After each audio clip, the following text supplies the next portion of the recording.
good evening, ladies and gentlemen. Thank you very much for joining us on yet another episode of Beyond the Headline. I'm Sneha Koshy. Indian seafarers are the most abandoned globally. And this isn't the most worrying part even. We have an excellent panel to navigate us through this. But first, let's take you through the headlines. Trail of destruction in Mizoram's Aizawl in the aftermath of Cyclone Rimal. As rain wreaks havoc, a stone quarry collapses, killing at least 27 people.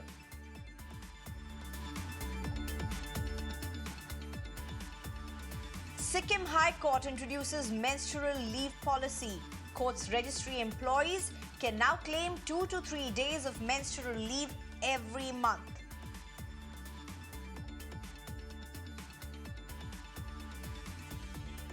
The heat is on in the national capital. Delhi records its highest ever temperature, with the mercury soaring up to 49.9 degrees Celsius in parts of Delhi.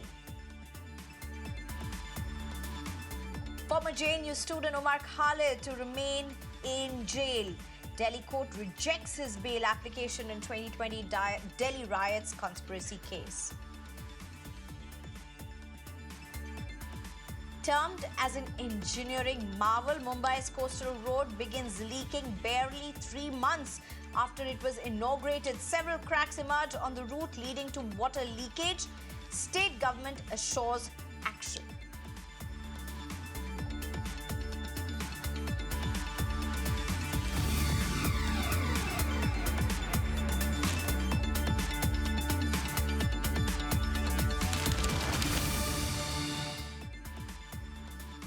Indians are the most abandoned seafarers in the world. And this record isn't for the first time, as worrying as it may sound. But there is a huge concern, more than what meets the eye. Just in the 4 months of 2024, there have been 411 cases of Indian seafarers being abandoned. Compare this to statistics of 2023, that's last year. The whole year saw 401 cases. This is a report according to London-based ITF, that's a seafarers' rights body representing the interests of seafarers worldwide. In fact, 2 fathers have now written to Prime Minister Modi seeking for intervention, as 2 Indian seafarers are among the 9 Indian crew members that have been detained in Iran, allegedly for fuel smuggling, a claim by Iran. But the relatives claim there is absolutely no response from the shipping company. The Indian seafarers are part of the crew on board the ship, which was seized by the Iranian Coast Guard on January 10th this year. In fact, just recently, the Indian government and embassy in Iran intervened for the release of 17 crew members, part of a vessel seized by Iran, MSC Aries. But what does it mean for a seafarer to be abandoned? What does it really mean when you say Indian seafarers are the most abandoned worldwide? What does it mean? According to Maritime Labour Convention 2006, when the ship owner fails to cover repatriation cost, leaves them without maintenance and support, unilaterally severs ties, and if contractual wages are unpaid for at least 2 months, this could be among cases of abandonment. We have an expert panel with us who can help us navigate through this very complex but a very less debated issue. So many nuances to this, and of course, a lot at stake for India and Indians. Let me introduce my panel. I'm being joined by Steve Trowsdale, who's an Inspectorate Coordinator for ITF that has brought out this report. Rajesh Tandon, who's the CEO for Foreign Owners Representatives and Ship Managers Associations. Louis Gomes, Vice President, National Union of Seafarers India, and Captain Sanjay Prashar. He's the ex-chairman for International Maritime Federation and ex-member of the National Shipping Board. Thank you very much, all 4 of you, for joining us. Let me just allow me few minutes to spend my initial few questions with Steve Trowsdale. Steve, would you help us understand what is this ITF report? How should one really look at it when we say that Indian seafarers are the most abandoned globally? How should Indians be looking at this data? Well, I think Indians and the Indian authority should be looking at it as shocking. The number of abandonments, as you've already told us, has increased this year by almost the same amount for 2023, and yet we've got more Indian seafarers on board these abandoned ships than we've ever had for the whole of that year. It's just a ridiculous situation where Indian seafarers are being abandoned across so many ships. Of the 119 ships that we've reported as abandoned this year, 60 of them have Indian seafarers on board. So it's crisis level. So, Steve, from your understanding, why is this so? Is it because just the sheer numbers of Indians who happen to be crew on board merchant navy vessels? Is that a way to look at it? Is that a lens, or is there more to this? I think there's more to it. I think that there are obviously a huge number of Indian seafarers looking for work. And like any of us, they want to work, they want to earn money, they want to be able to support their families. And so, unfortunately, there are people that will take advantage of that. They will offer them extremely low-paid jobs. They will offer them jobs on board ships that shouldn't actually be on the oceans because they are such substandard. And they're being employed by companies, unscrupulous companies, many of them in Gulf states, just to perform a function on board the ship and be treated as slaves. Somebody working on board a ship for 20 months and not being paid for 18 months, that's slave trading. Right? That's indebted servitude, that is, and being paid the amounts of money that they're being paid is just outrageous. Steve, to this report, whether it be this year, which seems extremely worrying, just 4 months, and the number of Indian seafarers who have been abandoned has in fact crossed the total numbers that have been abandoned in 2023. But has the Indian government ever responded to the ITF report, whether it be last year, before that, or even this year? Of course, there's an elections underway right now, but nonetheless, what has been the government response to this? Has ITF presented this to the government? We haven't actually formally presented it to the government. We've been, so as you say, we publicised the figures this year. We publicised them last year as well. But this year we've been much more robust in our publicity of these figures, because it is now at a point where we believe that we certainly, the ITF and our affiliated unions, would like to talk to the Indian government, like to talk to DG Shipping about how we're going to work together to fix this problem, because this is not a problem that's sustainable. You cannot have this number of Indian seafarers consistently abandoned at sea by unscrupulous ship owners. Is there, I mean, you all look at the rights of seafarers, their safety. Is there a concern at the policy level with India? Well, India has ratified the Maritime Labour Convention, and therefore there are a number of responsibilities on the Indian government. And I do think there are things that we could do, and we can assist. We're more than happy to assist with our affiliated unions to try and lessen this outrageous, disrespect of seafarers, of Indian seafarers. And so, as I say, I think there are a number of things. It's not just the ship owners.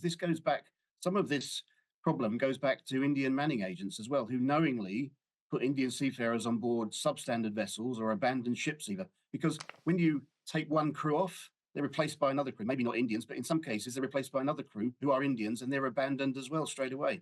So there are things that we could do, and we would like conversations with the Indian government on how we're going to help this situation. Right. Steve Trowsdale, thank you very much for joining us, for giving us this very important perspective. Allow me to get in Captain Sanjay Prashar at this point. Captain Sanjay Prashar, you have been involved in negotiating in facilitating the rescue of seafarers, Indian seafarers. You've worked very closely with the government per se. To what the ITF report seems this year extremely worrying when you compare it to the previous years, years as worrying, but the numbers are very staggering for this year. How are you looking at this? How's the government to be looking at this? Firstly, let me thanks Mirror Now. Had it not been your channel, probably we would have been one of the forgotten lots. The problem is that the Indian government in 2016 for the first time was flagged about it by me. And when I told that time Honorable Minister Sushma Swaraj, and there were 2,000 Indian seafarers abandoned in Iran. And then she made a delegation. I went along with the Protector General of Immigrant DG Shipping officials to Iran, got two dead bodies of the seafarers back to India after 6 months. That time I had been to Bandar Abbas, met the shipping minister also in Iran. Now the problem has been the same from 2016 to 2024. Every year, 200 Indian seafarers end up in the jails of Iran. And every time we are struggling with this. There are 300,000 Indian seafarers who get employment every year, and there are 465 RPSL companies. The problem is government came out with a solution called e-migrate, which we endorsed, and we thought the problem is going to get over. And government says that any company which wants to operate in India to send seafarers, as per Merchant Shipping Act, must have RPS license, recruitment and placement service license. Now, this is such a fraudiya thing, you know. इसमें पूरा भट्टा बैठा हुआ है. They have made such a dangerous e-governance system, the government of India, that anybody can upload any damn certificate of Maritime Labour Convention, send seafarer on any ship, then change the name of the ship. Seafarer dies. More than 100 seafarers compensation for loss of life has not been given. Actually, this problem is going to remain for another 20 years because when we had Gadkari ji, we flagged it up, didn't get a solution. Then we had Maritime India Vision document made 2 years back with Modi ji at the helm, and we had Mansukh Mandaviya ji taking some action. Then we had another minister. Now, basically, what I'll tell you, bottom line is that 465 RPS companies, it is not the job of ITF always to flag it up. It is for the Indian administration to also work with the Indian shipping companies. Except for the 100 serious operators, 365 companies are really on the red zone. And their directors have to only deposit 20-30 lakhs to get a license, send the person to whomsoever ship they want. Even if you get the people back, the problem is another agent is sending another set of people on the same ship. There is a Seafarer Welfare Fund Society of more than 1,000 crore. और भारत सरकार ने क्या किया? उसको SBI mutual fund में पैसा लगा दिया. There is not even one legal case I can show you where government has really gone out and support. I'd gone to the jail in Greece to get the seafarers out. Now there are seafarers in China jail for last 3 years struggling. So it is not just about Iran. I think it is more than 200 seafarers in the jails, more than 4,000 seafarers getting abandoned. There is a Maritime Labour Convention. It's all a joke, and government of India is not at all serious even now. And I don't see it happening even for next 2 years. It is an absolute disappointment. Huge concerns with somebody who has worked with the government, who has been actively involved in the rescue and the return of several seafarers. But Rajesh Tanton, if I may come to you, would you want to respond to what ITF report is, what even Sanjay Prashad has spoken on this show? I totally understand not all ship owning companies are the same, not all ship owners are the same, not all ship owners would have the same standards, but when we look at the ease of getting license to the equation of being held accountable, is there something amiss? Sneha, thanks a lot for having me on the show, and I respect the comments that Steve and Sanjay, my buddies from the industry, have made. I'd just like to first of all say you mentioned the Maritime Labour Convention. Yes, there was a need for the Maritime Labour Convention to be enacted because these cases of abandonment were so virulent all over the world. Maritime Labour Convention gave us hope, and to a very large extent has stemmed the kind of abandonment and the atrocities to seafarers. But as Sanjay says, even one case of abandonment is one too many. So therefore, there is a lot to be done. Having said that, it's not that the government of India does not respond. On cases where people have gone through proper channels, through proper RPS agents, the government does swing into action. It's natural for the people who are unemployed to grasp at straws, and they become victims of the nefarious RPS agents that Sanjay was talking about. But there is certainly a certain level of duty of care that the seafarers should exercise on themselves before they take up jobs with these such nefarious companies. I think what we all collectively, and the media included, should do is to create an awareness of what this whole thing is all about and to be prepared. There are sufficient programs carried out by ITF, by the responsible manning agents as well, to create that there is a process by which you can check the antecedents of the agency you're working with. And yes, of course, at the government level, a lot more could be done. Thank you.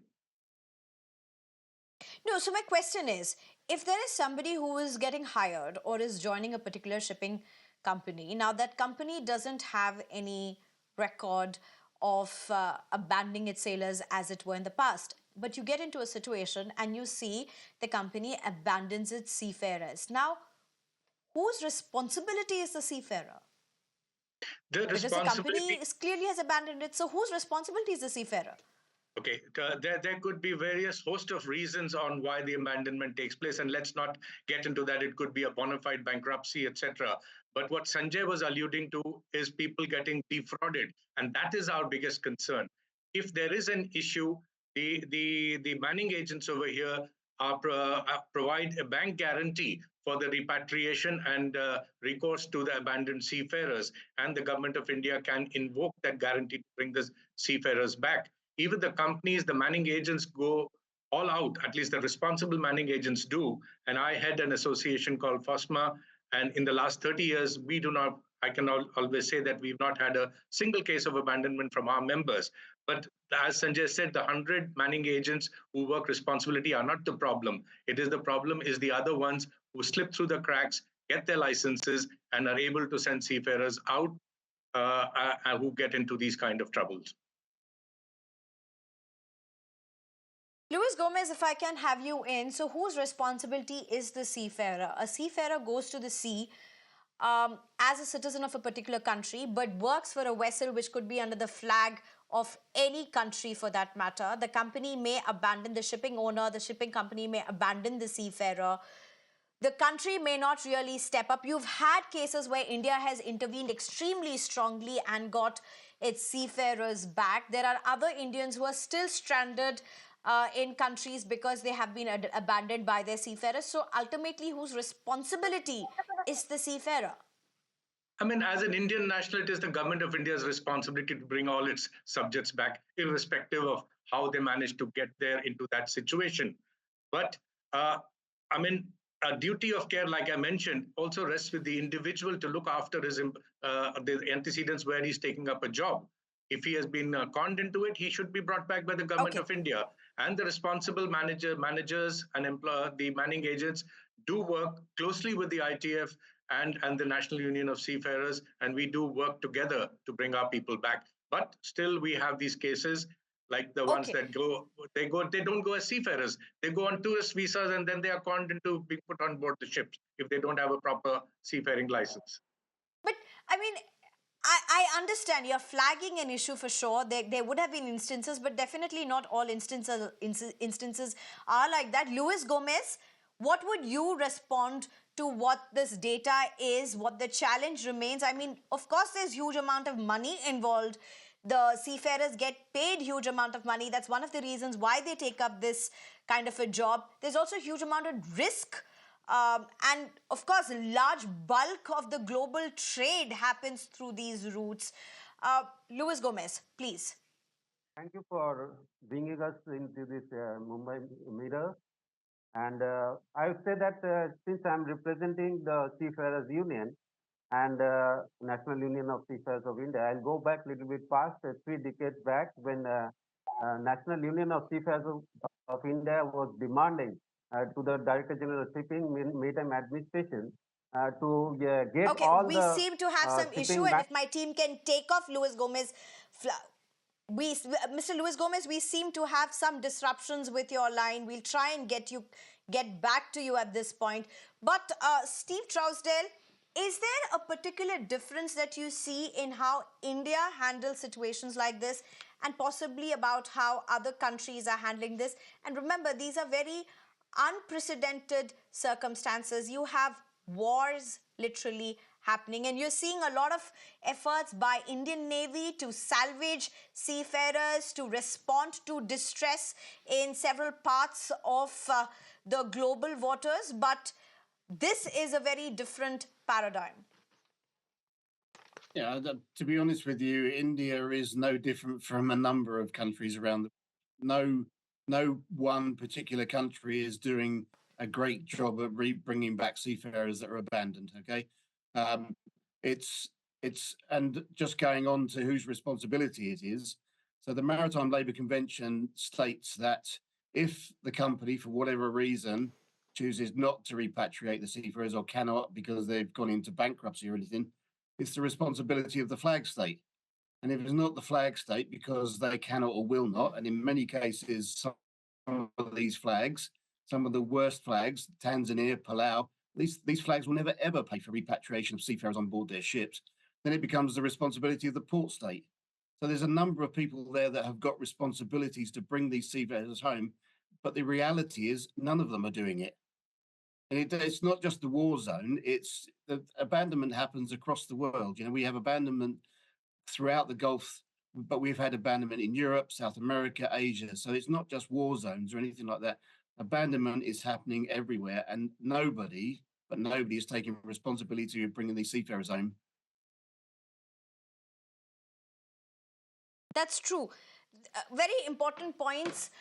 Quite really, I believe we have Luis Gomez back. Luis Gomez, very quickly, before your signal gets disrupted again, how would you look at what the challenge with seafarers is? Do you say, is this largely negligence?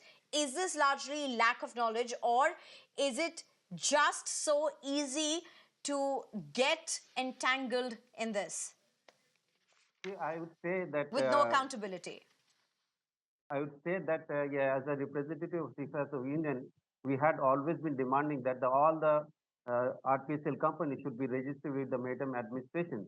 After a decade, since 1995, all the RPSL companies are registered with the Director General of Shipping, and there is a robust mechanism where the seafarer is yeah, joining the vessel, and always yeah, Director General of Shipping is asking the seafarers to take their documents before joining the ship, but it is also the responsibility of the seafarer also to see which vessel he is joining, where he is joining, who is the owner of the vessel. Sometimes they just, to take a safe passage, they just go on board the ship to get the service certificate, just to have the sea time covered and come back and join the bigger ship. So it is also a problem of awareness among the seafarers.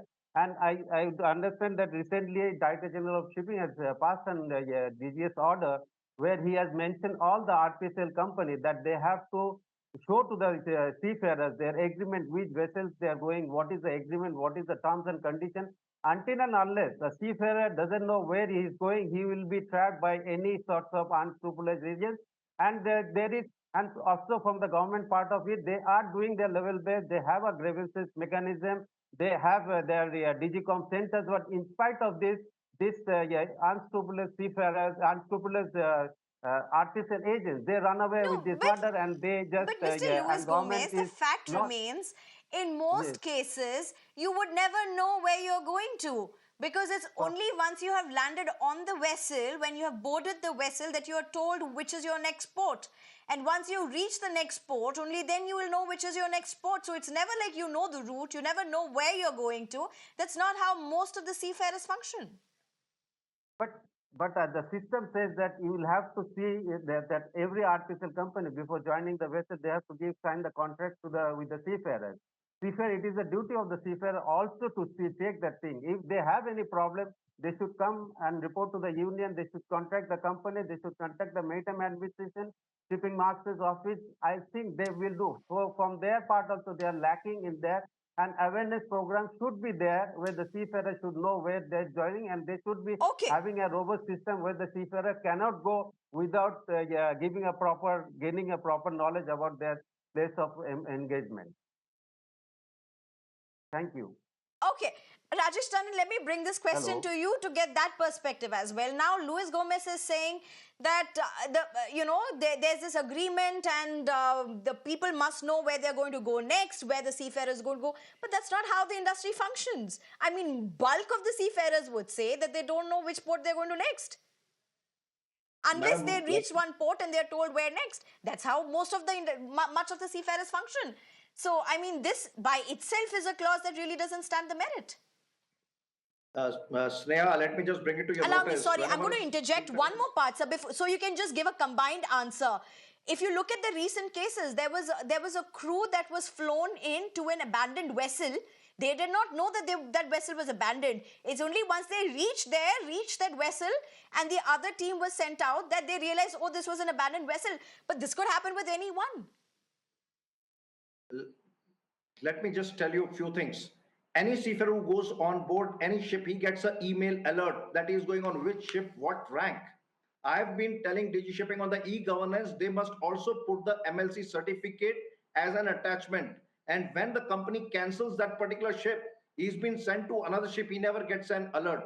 Actually, we have a flaw e-governance system, which is being used by all these RPSL companies who just want to make nearly 1,000 crore of, service charges kind of a thing, The problem is, as per Merchant Shipping Act, DG Shipping says, I don't have any powers to take action against the RPSL company to put the directors either behind bars, because if you are sending the seafarer to the foreign shores, you must bring him back.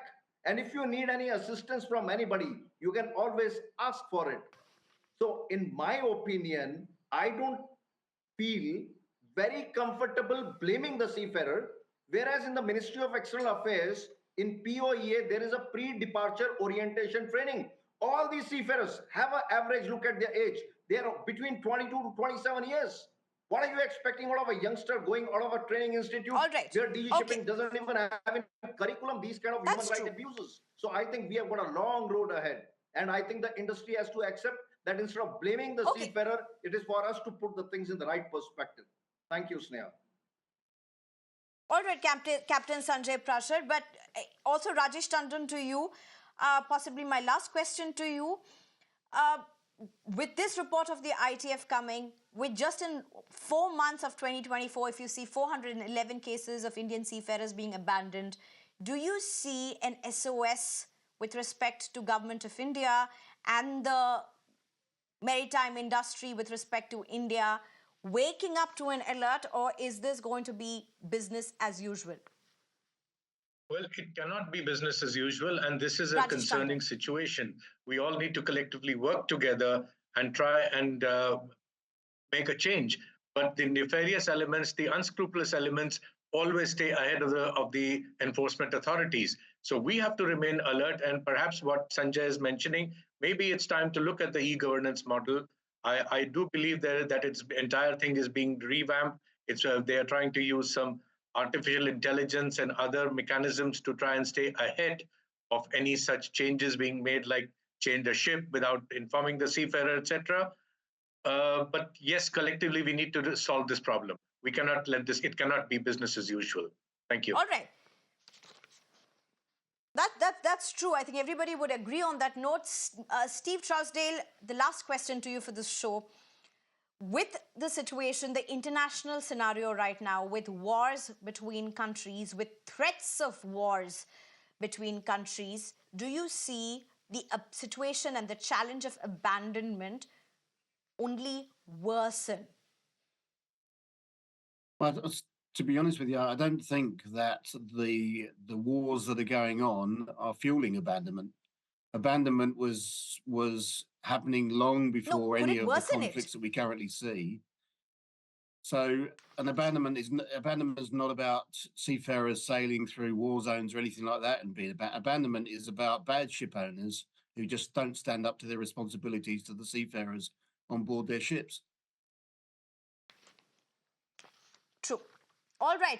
Thank you very much, all of you, for joining us. Steve Trowsdale, Rajesh Tandon, Luis Gomez, as well as Captain Sanjay Prashar. Thank you very much for joining us, for bringing in much depth to this discourse. It's time for a very short break. On the other side, do stay tuned for our late night edition, where we'll bring you all the latest and the big happenings of the day.